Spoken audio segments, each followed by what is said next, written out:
Hi there. I'm going to talk to you a bit about how to lead a room, mastering the art of meaningful meetings.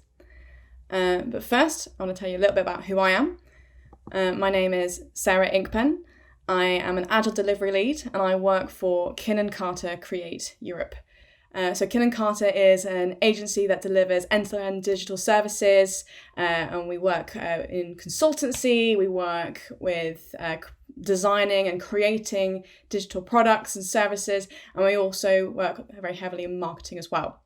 I've worked personally at Carta Create for almost 4 years as an Agile delivery lead, and in that time I've worked in a variety of projects from like transport to e-commerce, finance, you name it.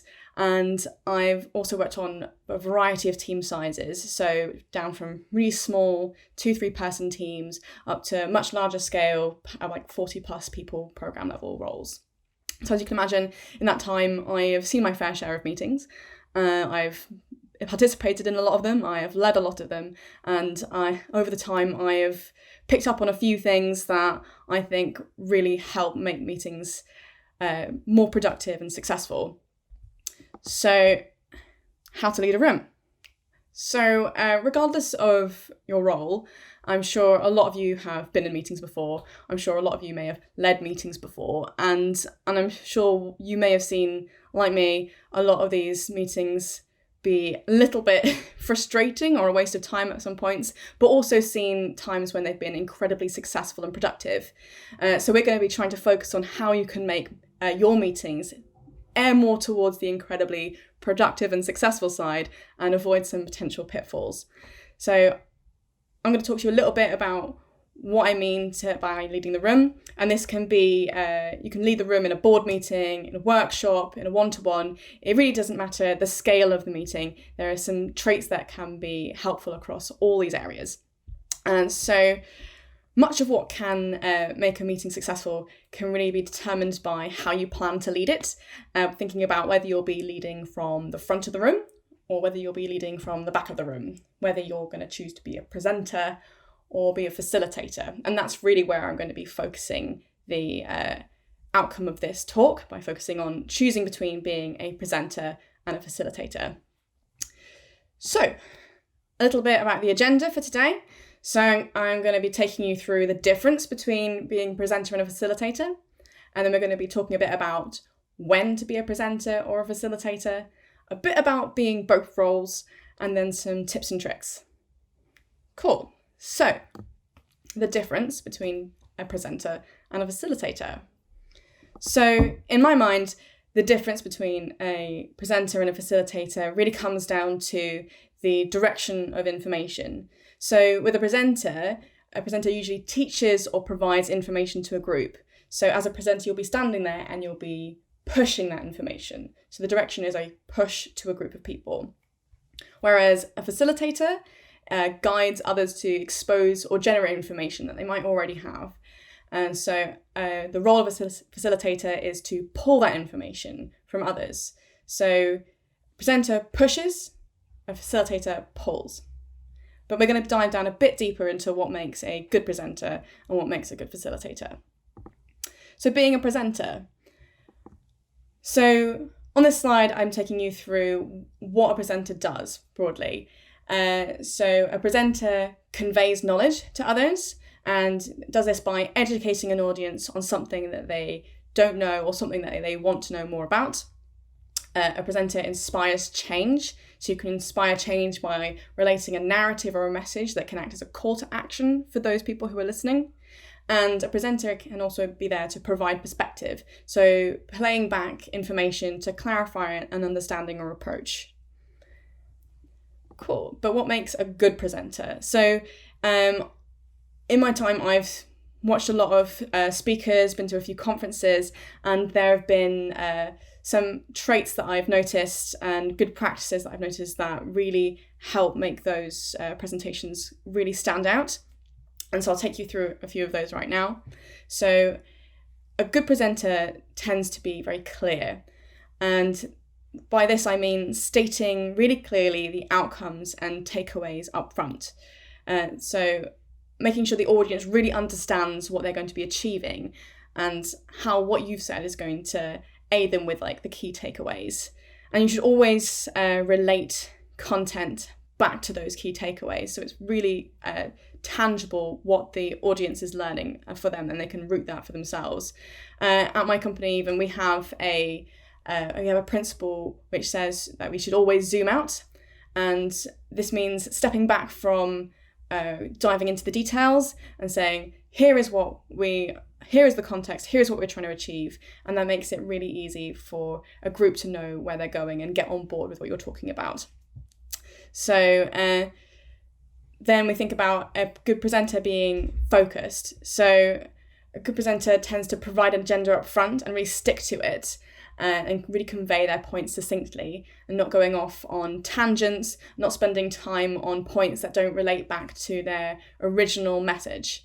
A good presenter is engaging, so bringing personality or novelty to a presentation. And by that, I don't mean being a performer and doing crazy tricks and being a comedian, but just not being homogenous in your format or monotone in your delivery. So we always try to change up how we present information to others, try and keep people, bring them in and put them on a journey.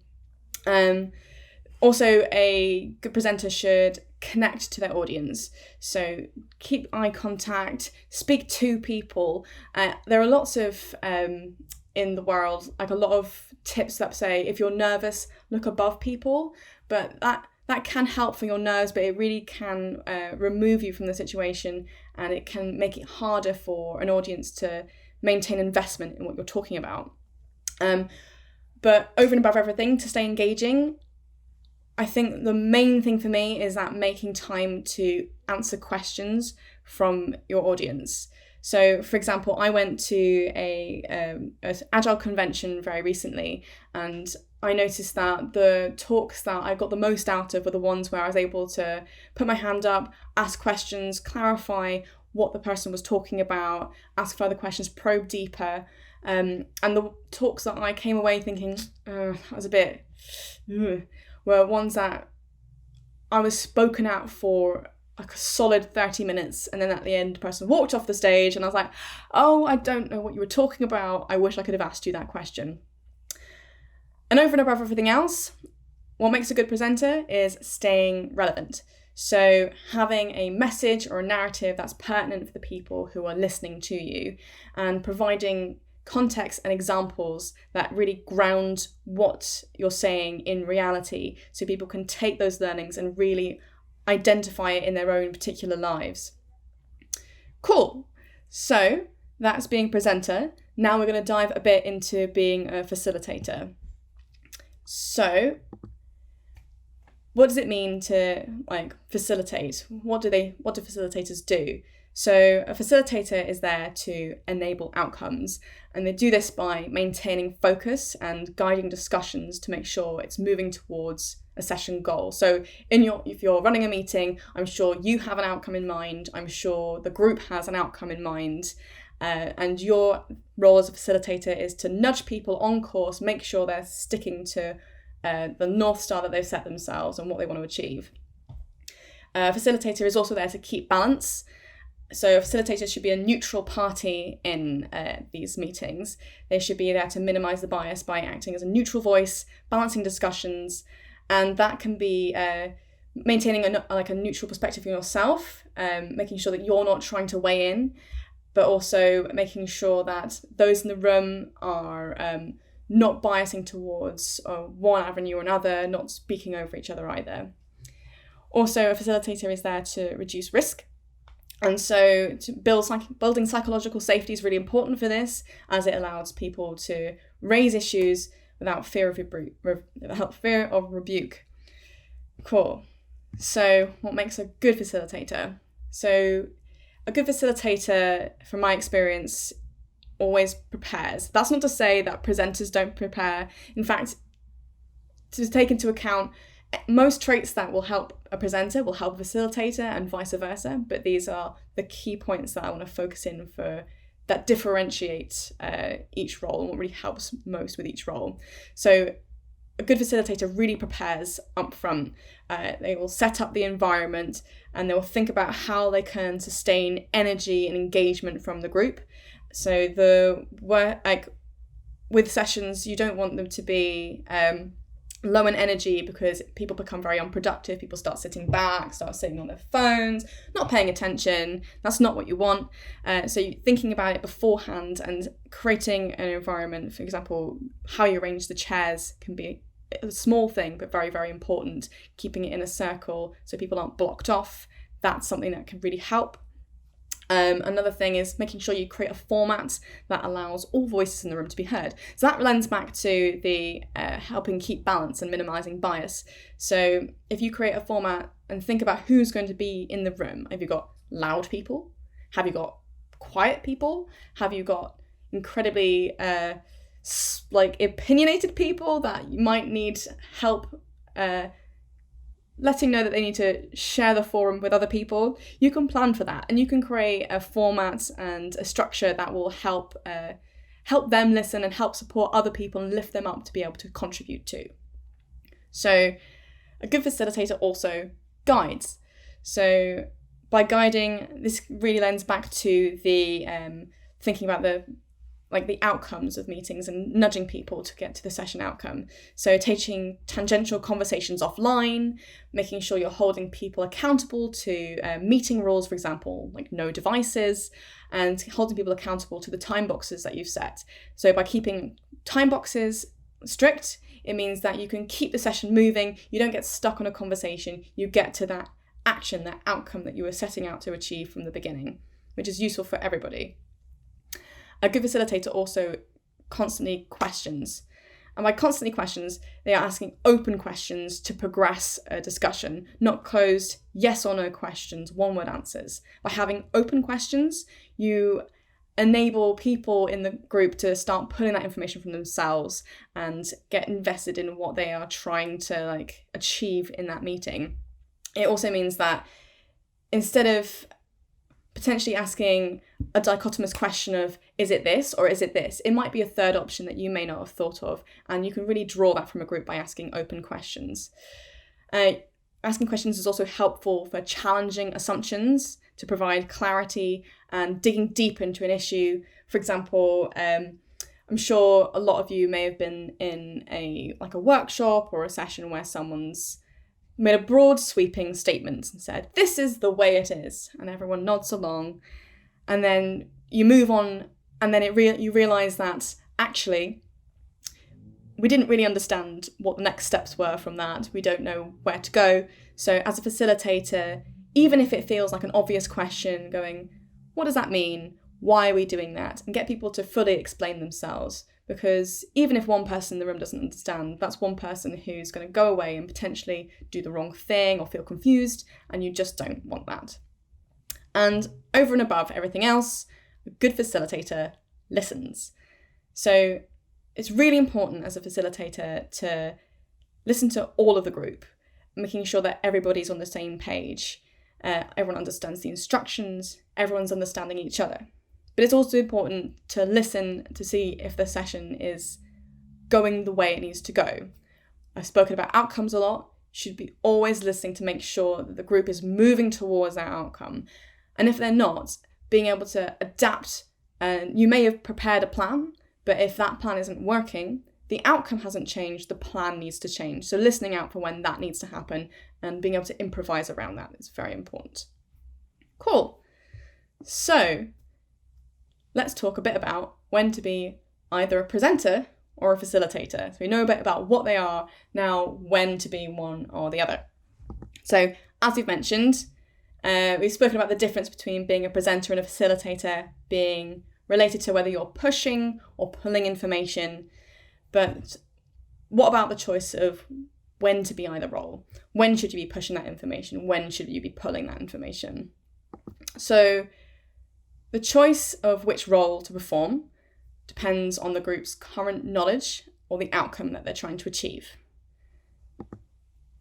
So with all good things, I have drawn up some quadrants to help explain.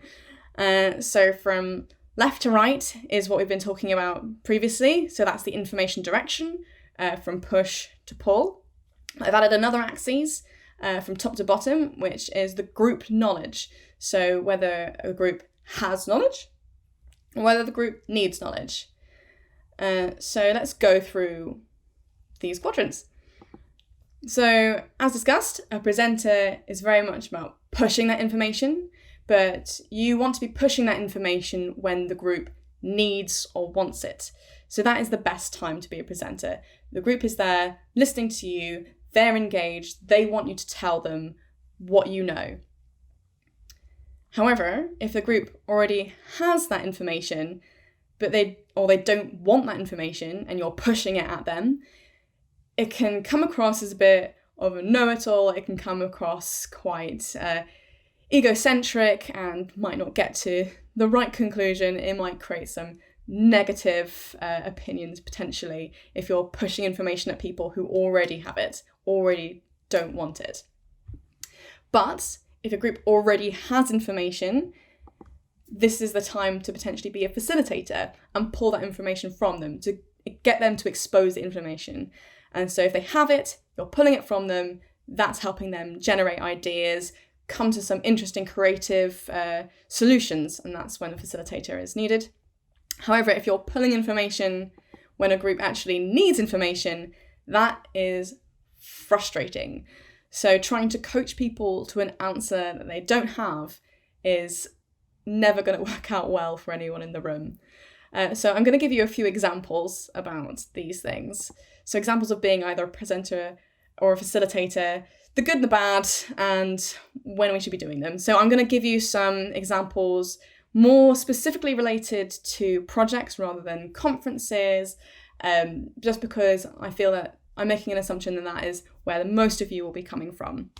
So for a presenter, being a presenter is great for example, project showcases or sprint reviews, because it really gives you an opportunity to give that information, provide that information to excite and inform your stakeholders of the team's progress.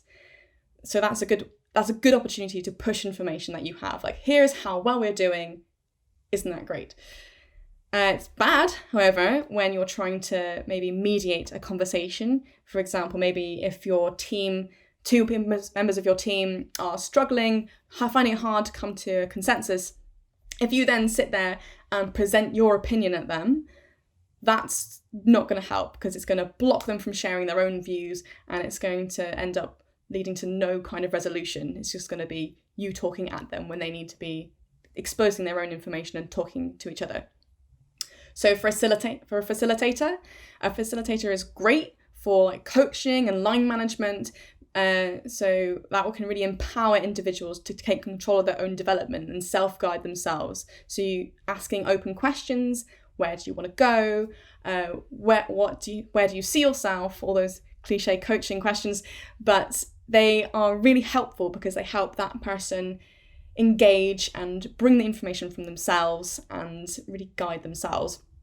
But being a facilitator is bad for when you're trying to maybe manage a difficult client conversation or update. So for example, if I was in, or you were in your team was running behind and you needed to update your stakeholder of, oh no, we might be a bit delayed by this amount of time. You don't want to be facilitating that conversation because it can really reduce the client's confidence that you're in control of what's going on. And that's the time when they really want you to be saying, here's where we are, here's what we're going to do.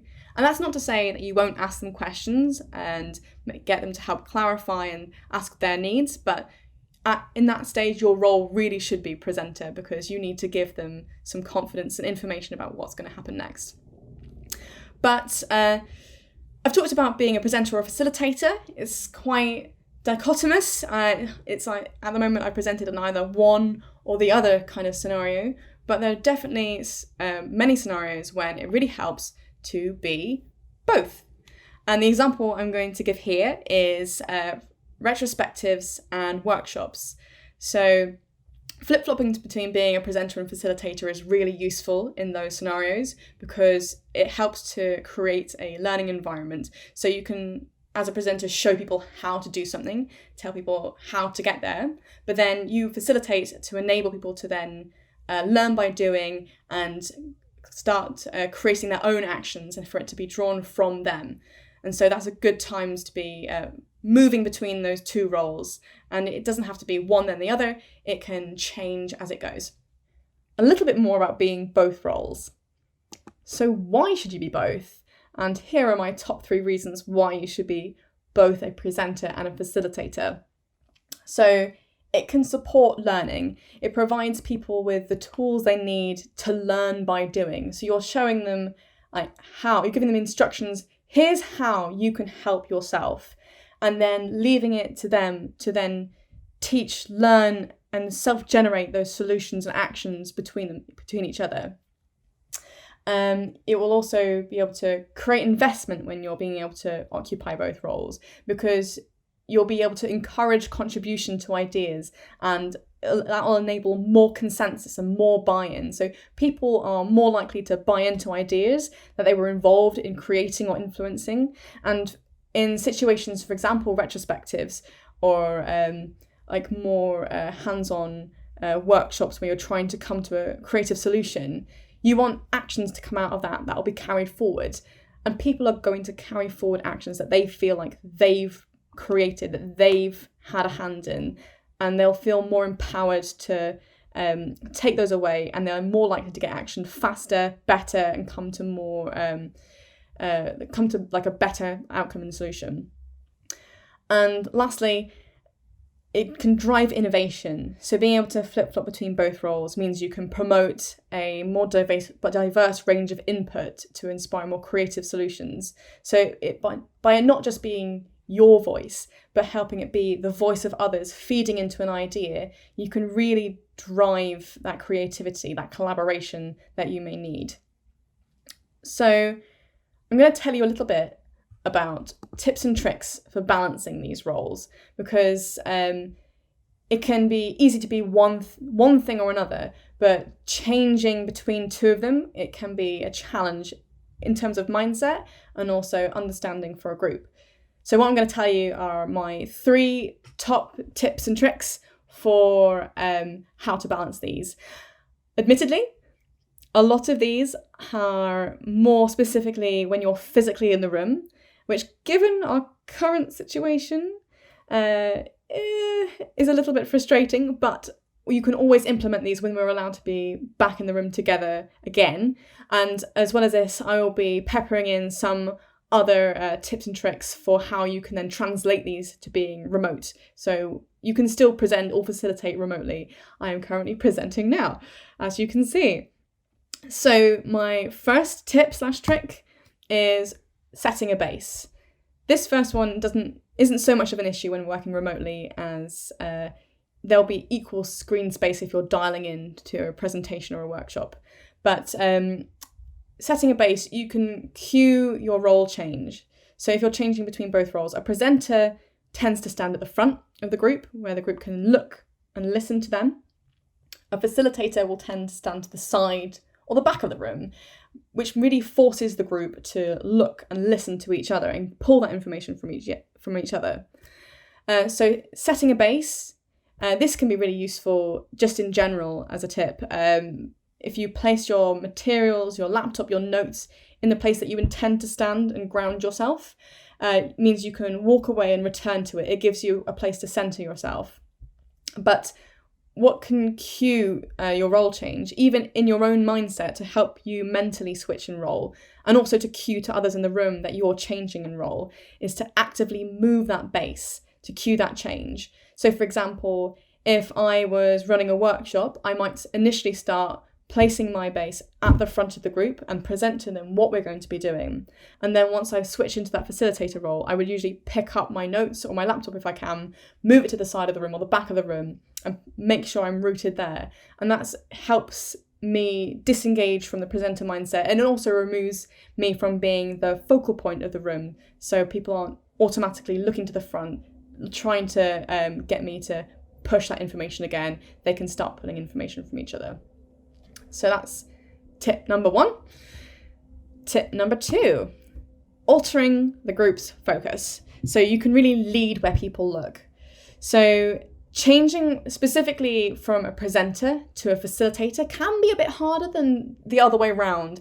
I find it easier to step from facilitator to a presenter role because it's easier to go and stand at the front. Whereas switching to being to the side or back, people already associate you with pushing information and may continue to look to you to provide that information to them. So you can use social cues to help direct the group's attention back towards each other in that scenario.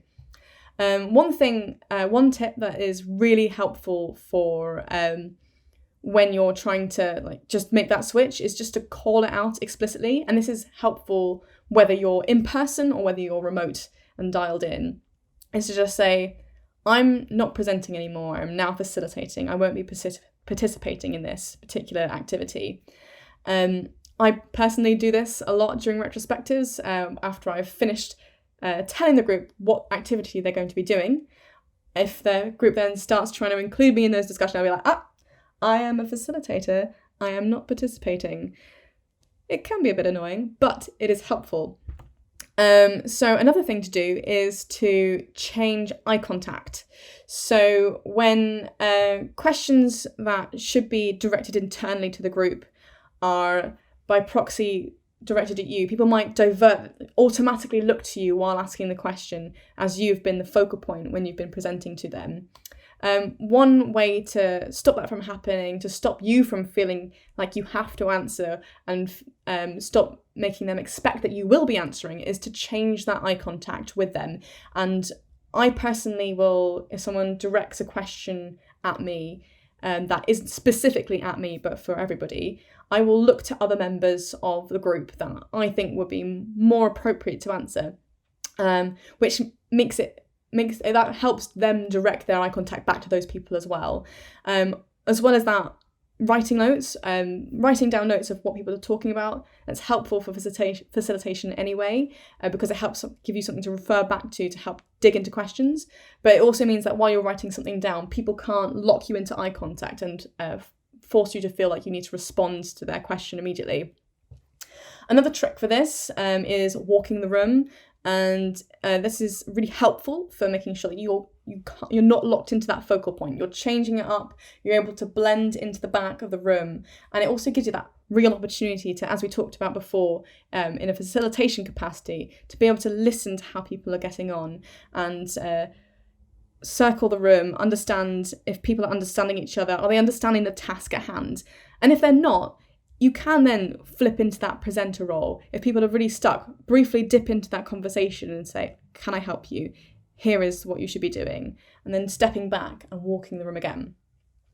From a remote perspective, you can also, a way to keep yourself further back than when if you were presenting is to leave yourself on mute. If you don't need to be talking at that stage. And having being on mute is a cue in itself, if a remote one. Cool. So going to move on to the third and final tips and tricks and this is my personal favourite one, is that to remember it's not about you. The outcome is what's important. I've spoken about outcomes a lot, and I really do firmly believe that is the most important thing. So remembering that it's not about you. So in both roles, your attention should be on what the group needs. Whether you're pulling information, the real choice is about how the group sees their outcome. Where is the group knowledge at that time? When you're flip-flopping between both roles, it's when the group's knowledge is changeable, when they will sometimes have information, sometimes need information, and you will need to judge where they are in that moment. And something that can help with that is making sure you're introspecting first before you're responding. Asking yourself, am I the only one here who can provide this information? So whether people are struggling to come to a conclusion, are you really the person who needs to jump in? Or is there someone else in the group who can answer that question just as well? Or if people are really needing information from you, going, am I the only person? Yes, I am the only person who can provide that information. And then switching into that presenter role again. Another tip is to hold a short silence. So what I mean by this is to give some space for a group to come to the answer themselves. And I would recommend holding a silence just to the point where it's slightly uncomfortable. And then if no one jumps in, then you may need to switch back and give them more information. But often people wait for someone else to jump in. If you step back and leave it to be just that bit uncomfortable, and it does feel uncomfortable, you might get someone to have a really interesting perspective that they may have held back from waiting for someone else to talk. But don't let the silence go on for too long, because then that can really stall a discussion and it just ends up being slightly less productive. So you need to judge it. Don't get there until it's so uncomfortable that the silence and tumbleweeds fall everywhere. And last but not least, you need to be attending really closely to everybody in the room. So actively looking and listening to everybody, making sure that the group understands what they're trying to do. They understand each other, they understand the activity, they understand what you're saying, what you've said before, and that more than anything else, that they really are moving towards that outcome that they're trying to achieve.